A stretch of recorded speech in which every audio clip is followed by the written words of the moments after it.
Bat un vânt pe ulicioară, peste inimă amară. Bat un vânt prin țigănie, peste inimă pustie.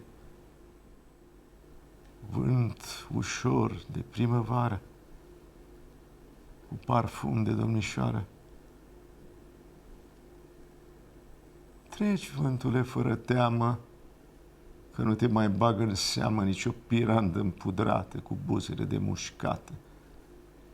Poți tu, vântule, să treci, că focul lor n-o să-l seci și nici lacrimile lor după rică din obor.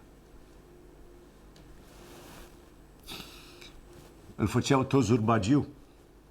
Da, altul ca el nu știu. Îl mai prima, barbugiu, cuțitar, caramangiu, ca un fante de spatiu. Că nu era nicio fată de el neamurezată, nici nevastă cu bărbat să nu-l fi râvnit la pat. Și avea ochii de migdale, de cătau la el cu jale, și avea ghersul cântător, de cătau la el cu dor, rică, fante de obor.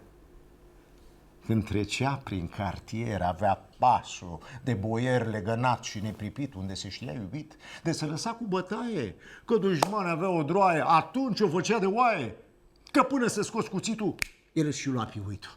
N-avea pe lume pereche, purta cercel la ureche și avea degetul înflorat cu o piatră de matostat. Noaptea, când venea matol, zicea din gură domol, ca un vânt care se duce la inimă să o usuce, ca steaua tremurătoare ce clipește în bolta mare. Uite, ăsta era Rică. El de nimeni n-avea frică, de nimeni nu se temea, cât este lumea de rea. Și cum venea într-o seară senină de primăvară, un țigar mai mărunțel se tot dat pe lângă el. Te bărică o țigare, când căta prin buzunare parșivul cu mâna scurtă, i-a băgat cuțitul în burtă. Rică s-a îndoit nițel, dar l-a muclit pe Mișel, de-a sunat și baba în el. Voi, căreală mare în stradă, au dat toți bulu grămadă. Sângele curgea și roi capa dintr-un butoi. Toată partea muierească a sărit să-l oblojească. Dar el nu vrea deloc. Le ținea doar de mijloc și și-a pus o barză în cioc. A aprins-o și a zâmbit. Ce-o să mor dintr-un cuțit? Până vineai de la salvare, mai poți să trag o țigare. Așa era Rică. Tare. Se cruceau țiganii toți, mari de iași, giolari și hoți, și țigănșile lemnite se tânguiau pe șoptite. Aoleu, ce n-ar fi dat să-l vază pe Ricălat! Dar el, drept ca pălimarul, își ținea doar brăcinarul cu o mână apăsat și umbla în lung și în lat. Rică, fante înjunghiat. Ieșea luna dintr-un nor